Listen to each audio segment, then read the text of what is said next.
Hi friends, welcome to Ranju Nagaraj YouTube channel. ಬನ್ನಿ, ಇವತ್ತಿನ ವಿಡಿಯೋದಲ್ಲಿ ನಾವು ಕರಿಬೇವು ಸೊಪ್ಪಿನ ಚಿತ್ರಾನ್ನ ಹೇಗೆ ಮಾಡೋಣ ಅಂತ ನೋಡೋಣ. ಅದಕ್ಕಿಂತ ಮುಂಚೆ ನೀವಿನ್ನೂ ನನ್ನ ಚಾನಲ್ಗೆ ಲೈಕ್ ಮಾಡಿಲ್ಲ ಅಂದರೆ ಪ್ಲೀಸ್ ಲೈಕ್ ಮಾಡಿ, ಶೇರ್ ಮಾಡಿ, ಹಾಗೆ ಸಬ್ಸ್ಕ್ರೈಬ್ ಆಗಿ, ಹಾಗೂ ಪಕ್ಕದಲ್ಲಿರೋ ಬೆಲ್ಲೈಕನ್ನ ಕ್ಲಿಕ್ ಮಾಡಿ. ಇದರಿಂದ ನಿಮಗೆ ನಾನು ಹಾಕೋ ಹೊಸ ವಿಡಿಯೋಗಳ ನೋಟಿಫಿಕೇಷನ್ ಬರ್ತಾ ಹೋಗುತ್ತೆ. ಬನ್ನಿ ಇವಾಗ ಹೇಗೆ ಮಾಡೋದಂತ ನೋಡೋಣ. ಒಂದು ಬಾಣಲೆಗೆ ನಾನಿಲ್ಲಿ ಒಂದು ಕಡಾಯಿಗೆ 1 ಸ್ಪೂನಷ್ಟು ಆಯಿಲ್ ಹಾಕ್ಕೊಂಡಿದ್ದೀನಿ. ಅದಕ್ಕೆ ಸಾಸಿವೆ, ಜೀರಿಗೆ ಮತ್ತು ಇಲ್ಲಿ ನೋಡಿ 1 ಸ್ಪೂನಷ್ಟು ಉದ್ದಿನಬೇಳೆ ಹಾಕ್ಕೊಂಡಿದ್ದೀನಿ, 1 ಸ್ಪೂನಷ್ಟು ಕಡಲೆಬೇಳೆ ಹಾಕ್ಕೊಂಡಿದ್ದೀನಿ. ನೋಡಿ, ನಾನೀಗ ಆಲ್ರೆಡಿ ಕಡಾಯಿಗೆ ಹಾಕಿದ್ದೀನಿ. ಸಾಸಿವೆ, ಜೀರಿಗೆ, ಉದ್ದಿನಬೇಳೆ ಮತ್ತು ಕಡಲೆಬೇಳೆ ಇಷ್ಟನ್ನು 1 ಸ್ಪೂನ್ ಆಯಿಲ್ ಹಾಕ್ಕೊಂಡ್ಬಿಟ್ಟು ಫ್ರೈ ಮಾಡ್ಕೊತಾ ಇದ್ದೀನಿ. ಇದು ಚೆನ್ನಾಗಿ ಕೆಂಪಾಗಿ ಫ್ರೈ ಮಾಡ್ಕೋಬೇಕು.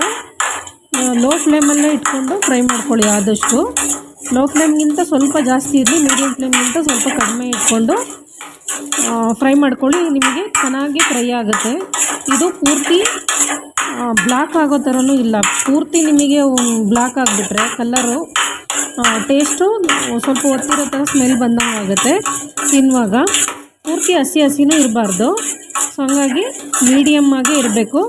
ನೋಡಿ, ಇವಾಗ ನಾನು ಹುರ್ಕೊತಿದ್ದೀನಲ್ಲ, ಫ್ರೈ ಮಾಡ್ಕೊತಿದ್ದೀನಲ್ಲ, ಆ ಥರ ಫ್ರೈ ಮಾಡ್ಕೊಳ್ಳಿ. ನೋಡಿ, ಇದಕ್ಕೆ ನಾನು ಒಂದು ಅರ್ಧ ಆಗಿದೆ. ಇವಾಗ ನಾನು ಇದಕ್ಕೆ ಶೇಂಗಾ ಬೀಜ ಸೇರಿಸ್ಕೊತಾ ಇದ್ದೀನಿ. ಇದು 1-2 ಟೇಬಲ್ ಸ್ಪೂನಷ್ಟು ಶೇಂಗಾ ಬೀಜ ಸೇರಿಸ್ಕೊತಾ ಇದ್ದೀನಿ.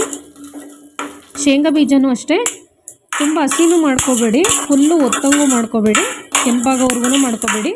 ಮೀಡಿಯಮ್ ಫ್ಲೇಮಲ್ಲೇ ಇಟ್ಕೊಂಡು ಚೆನ್ನಾಗಿ ಹುರ್ಕೊಳ್ಳಿ. ನೋಡಿ, ಇಷ್ಟಾದರೆ ಸಾಕಾಗುತ್ತೆ.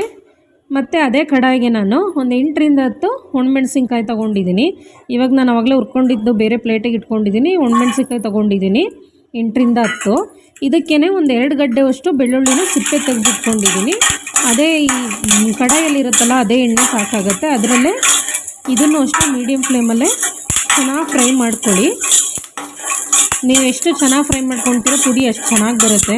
ನೀವು ಹಸಿನೂ ಮಾಡ್ಕೋಬೇಡಿ, ತುಂಬ ಒತ್ತೋ ಥರನೂ ಮಾಡ್ಕೋಬೇಡಿ. ಮೀಡಿಯಮ್ ಫ್ಲೇಮಲ್ಲೇ ಚೆನ್ನಾಗಿ ಫ್ರೈ ಮಾಡ್ಕೊಳ್ಳಿ. ನೋಡಿ, ಈ ಮೆಣಸಿನ್ಕಾಯಿ ಮತ್ತು ಬೆಳ್ಳುಳ್ಳಿ ಇಷ್ಟು ಫ್ರೈ ಆದರೆ ಸಾಕಾಗುತ್ತೆ. ಇದಕ್ಕೆ ಬೇರೆ ಬೇರೆ ಆದ್ರೂ ಸಪ್ರೇಟ್ ಆದರೂ ಮಾಡ್ಕೋಬೋದು, ಇಲ್ಲ ಒಟ್ಟಿಗೆ ಮಾಡ್ಕೊತೀವಿ ಅಂತಂದ್ರೂ ಒಟ್ಟಿಗೆ ಮಾಡ್ಕೋಬೋದು. ನೀವೆರಡು ಹಿಂಗೆ ಒಟ್ಟಿಗೆ ಮಾಡ್ಕೊಳೋದಾದರೆ ಆದಷ್ಟು ಅದೊಂದು ಸ್ವಲ್ಪ ಕೈ ಆಡಿಸ್ತಾನೆ ಇರಿ, ಹಂಗಾಗಿ ಜಾಸ್ತಿ ಒತ್ತಲ್ಲ. ಇದಕ್ಕೆ ನಾನು 1 ಹಿಡಿ ಆಗೋವಷ್ಟು ಕರಿಬೇವಿನ ಸೊಪ್ಪು ತೊಗೊಂಡಿದ್ದೀನಿ. 1 ಮುಷ್ಟಿ ಕೈಯಲ್ಲಿ 1 ಮುಷ್ಟಿ ಆಗೋವಷ್ಟು ಕರಿಬೇವು ಸೊಪ್ಪು ತೊಗೊಂಡಿದ್ದೀನಿ. ಅದೇ ಕಡಾಯಿಗೆ ಹಾಕ್ಕೊಂಡಿದ್ದೀನಿ. ಅದರಲ್ಲಿರುತ್ತಲ್ಲ ಆಯಿಲ್ ಅಂಶ ಅಷ್ಟೇ ಸಾಕಾಗುತ್ತೆ. ಇದನ್ನು ಅಷ್ಟೇ ಮೀಡಿಯಮ್ ಫ್ಲೇಮ್ ಇಟ್ಕೊಂಡು, ಈ ಎಲೆಗಳು ಕಪ್ಪಾಗಬಾರ್ದು, ಕೆಂಪಾದರೆ ಸಾಕಾಗುತ್ತೆ. ಅದನ್ನು ಮುಟ್ಟಿ ನೋಡಿದ್ರೆ ಪುಡಿ ಆಗಬೇಕು, ಅಷ್ಟು ಗರಿಯಾಗಿ ಇದನ್ನು ಹುರ್ಕೋಬೇಕಾಗತ್ತೆ. ಮೀಡಿಯಮ್ ಫ್ಲೇಮಲ್ಲಿ ಇಟ್ಕೊಂಡು ಹುರ್ಕೊಳ್ಳಿ. ನೀವು ಚೆನ್ನಾಗಿ ಹುರ್ಕೊಂಡ್ರೆ ಚೆನ್ನಾಗಿ ಬರುತ್ತೆ, ಇಲ್ಲ ಆದರೆ ಪುಡಿ ಒಂಥರ ಸೀದ ಸ್ಮೆಲ್ ಆದಂಗೆ ಆಗುತ್ತೆ, ಒತ್ತಿರೋ ಸ್ಮೆಲ್ ಥರ. ಸೊ ನೀವು ಆದಷ್ಟು ಮೀಡಿಯಮ್ ಫ್ಲೇಮಲ್ಲಿ ಇಟ್ಕೊಂಡು ನೋಡಿ, ಇಷ್ಟ ಆದರೆ ಸಾಕಾಗುತ್ತೆ. ಅದು ನೋಡಿದ್ರೆ ನಮಗೆ ಪುಡಿ ಆಗಬೇಕು, ಅಷ್ಟಾಗಿದ್ರೆ ನಮಗೆ ಸಾಕಾಗುತ್ತೆ. ನೋಡಿ, ಇದು ಆಗಿದೆ. ಇವಾಗ ಇದನ್ನು ಒಂದು ಪ್ಲೇಟಿಗೆ ಎತ್ತಿಟ್ಕೊಳ್ಳೋಣ. ನೋಡಿ, ಸೌಂಡ್ ಕೇಳಿಸ್ತಾ ಇದೆ ನಿಮಗೆ ಹೆಂಗಾಗಿದೆ ಅಂತ. ನೋಡಿ, ಇವಾಗ ಆವಾಗಲೇ ಕಡಲೆಬೀಜ, ಕಡಲೆಬೇಳೆ, ಉದ್ದಿನಬೇಳೆ ಎಲ್ಲ ಹುರ್ಕೊಂಡ್ವಲ್ಲ, ಅದು ಜೀರಿಗೆ ಮತ್ತು ಸಾಸಿವೆ, ಇದು ಕರಿಬೇವು 1 ಮುಷ್ಟಿಯಷ್ಟು, ಈ ಕಡೆ ಒಣಮೆಣ್ಸಿನ್ಕಾಯಿ ಮತ್ತು ಬೆಳ್ಳುಳ್ಳಿ.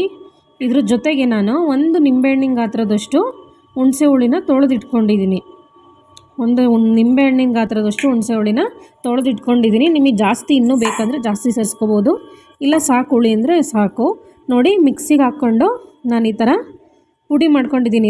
ತರಿಯಾಗಿ ಪುಡಿ ಮಾಡ್ಕೋಬೇಕು. ನಿಮಗೆ ಪುಡಿ ಯಾವ ಥರ ಇರಬೇಕು ಅಂತಂದರೆ, ನಾವು ಇವಾಗ ಪ್ಯಾಕೆಟು ಪುಳಿಯೋಗರೆ ಪುಡಿ ತರ್ತೀವಲ್ವ, ಅದರಲ್ಲಿರುತ್ತಲ್ವ ಕನ್ಸಿಸ್ಟೆನ್ಸಿ ಅಷ್ಟೇ ಇದ್ದರೆ ಸಾಕಾಗುತ್ತೆ. ಜಾಸ್ತಿ ಪುಡಿ ಮಾಡ್ಕೊಂಡ್ರೆ ಅದು ಟೇಸ್ಟ್ ಚೆನ್ನಾಗಿರಲ್ಲ. ಹಂಗಂತ ಜಾಸ್ತಿ ದಪ್ಪ ತರಿನೂ ಮಾಡ್ಕೋಬೇಡಿ, ಮೀಡಿಯಮ್ ಆಗಿರಲಿ.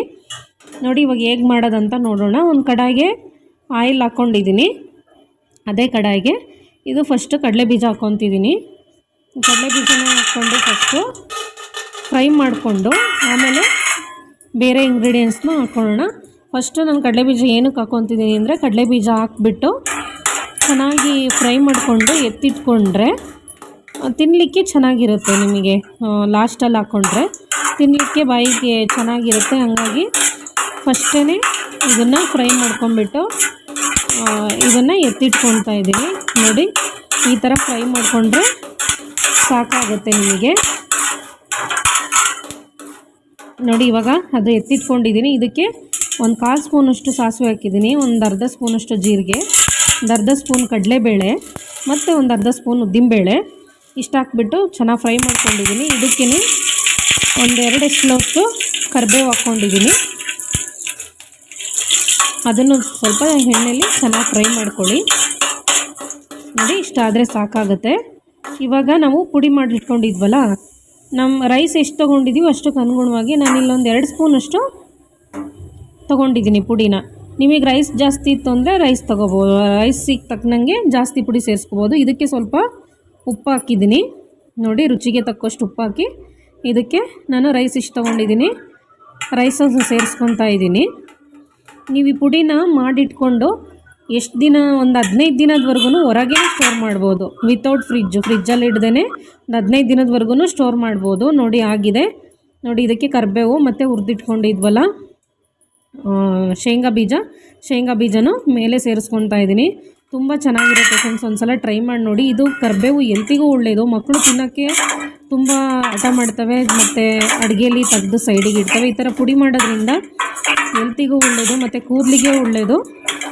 ಈ ಥರ ಟ್ರೈ ಮಾಡಿ ನೋಡಿ. ನೀವು ಬಿಸಿ ಅನ್ನಕ್ಕೆ ಮಾಡಬೇಕಂತ ಏನಿಲ್ಲ, ರಾತ್ರಿ ಮಿಕ್ಕಿರೋ ಅನ್ನಕ್ಕೂ ಪುಡಿ ಇದ್ದರೆ 2 ನಿಮಿಷದಲ್ಲಿ ಒಗ್ಗರಣೆ ಮಾಡಿ ಕೊಡ್ಬೋದು. ಎಷ್ಟು ಕ್ವಿಕ್ಕಾಗಿ ಈಸಿಯಾಗಿ ಆಯ್ತಲ್ವ. ನೋಡಿ ಈ ಪುಡಿನ ನಾನು ಒಂದು ಏರ್ಟೈಟ್ ಕಂಟೈನರಲ್ಲಿ ಹಾಕ್ಬಿಟ್ಟು ಹೊರಗೆ ಇಡ್ತಿದ್ದೀನಿ, ನಾನು ಫ್ರಿಜ್ಜಲ್ಲಿ ಇಡ್ತಾ ಇಲ್ಲ. ಒಂದು 15 ಡೇಸ್ವರೆಗೂ ಸ್ಟೋರ್ ಮಾಡಿಡ್ಬೋದು. ನೋಡಿ ಹೇಗಾಗಿದೆ ಕರಿಬೇವು ಚಿತ್ರಾನ್ನ ಅಂತೇಳ್ಬಿಟ್ಟು ಈಸಿಯಾಗಿ ಕ್ವಿಕ್ಕಾಗಿ ಮಾಡ್ಕೋಬೋದು. ಪುಡಿ ಮಾಡಿ ಇಟ್ಕೊಂಡ್ರೆ